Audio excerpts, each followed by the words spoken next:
Middle ઇસ્ટમાં સતત વધી રહેલા યુદ્ધ અને તણાવપૂર્ણ માહોલના કારણે વૈશ્વિક સ્તરે ક્રૂડ ઓઇલ અને ઈંધણની સપ્લાય ચેનને મોટો ફટકો પડ્યો છે। આંતરરાષ્ટ્રીય સ્તરની આ કટોકટીની સીધી અને ઘાતક અસર હવે ગુજરાતના અર્થતંત્ર પર પડી રહી છે। રાજ્યના હાઈવે અને ખાસ કરીને ગ્રામ્ય વિસ્તારોના પેટ્રોલ પંપ પર ડીઝલની ભારે અછત સર્જાતા ટ્રાન્સપોર્ટ ઉદ્યોગ સંપૂર્ણપણે ઠપ થઈ ગયો છે। માલ સામાનની હેરાફેરી કરતી અસંખ્ય ટ્રકોના પૈડા છેલ્લા એક અઠવાડિયાથી હાઈવે અને ટ્રાન્સપોર્ટ પાર્કિંગમાં થંભી ગયા છે।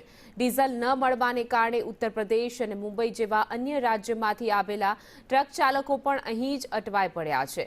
વાહન વ્યવહાર ખોરવાતા ઔદ્યોગિક વસાહતોમાં કાચો માલ પહોંચતો બંધ થયો છે, જેના કારણે જીવન જરૂરિયાત ચીજવસ્તુઓની સપ્લાય ચેન પણ તૂટી ગઈ છે।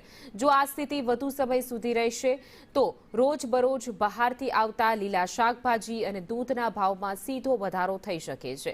આ ઉપરાંત સિમેન્ટ, સ્ટીલ જેવા કન્સ્ટ્રક્શન મટીરિયલ્સની સાથે દવાઓ અને કરિયાણામાં પણ 5 થી 15% તોતિંગ ભાવ વધારો જીકવાની પૂરેપૂરી શક્યતા છે।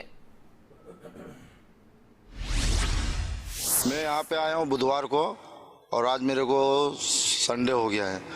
माल मिल रहा है तो डीजल नहीं मिल रहा है। सेठ बोलता है भैया 1500 का डीजल कोई पंप पे दे रहा है, कोई इधर दे रहा है, और डीजल मिल भी रहा है तो 1500 से ज़्यादा डीजल दे नहीं रहे। और बम्बई जाने के लिए कम से कम 10,000-12,000 का डीजल चाहिए जो है एक तरफ का। बराबर है। अभी मेरे को आने में जो है कम से कम मैं 15-20 पंप पे गया हूँ, मेरे को कहीं डीजल मिला नहीं है, तो अपना अकाउंट जो बैलेंस में डीजल था उसी से मैं आया हूँ यहाँ तक।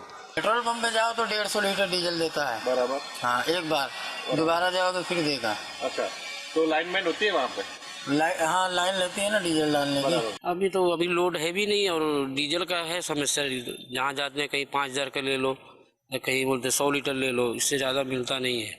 जाके लाइन लगी रहती, सबको 5,000 कोई को 100 लीटर ऐसे मिलते हैं सबको। अभी तो एक ही जगह मिल जाता था डीजल पहले, ये फुल करके निकल जाओ बराबर, तो दूसरे दिन पहुंच जाते थे मुंबई बराबर। अभी तो 3 दिन तीसरे दिन पहुंचती है गाड़ी ढूंढते।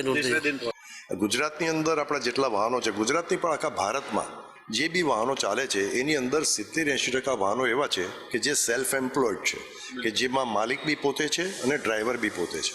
એટલે એવી દ્રષ્ટિમાં જ્યારે એને શ્યોરિટી ના હોય, એની પાસે સામેના સ્થળ ઉપર જ્યાં જાય ત્યાં કોઈ સપોર્ટ ના હોય, તો એ ચોક્કસ વિચારે કે હું ત્યાં ગયા પછી હું પાછો કેવી રીતે આવીશ તો મને ડીઝલ કોણ અપાવશે, મને ધંધો કોણ અપાવશે।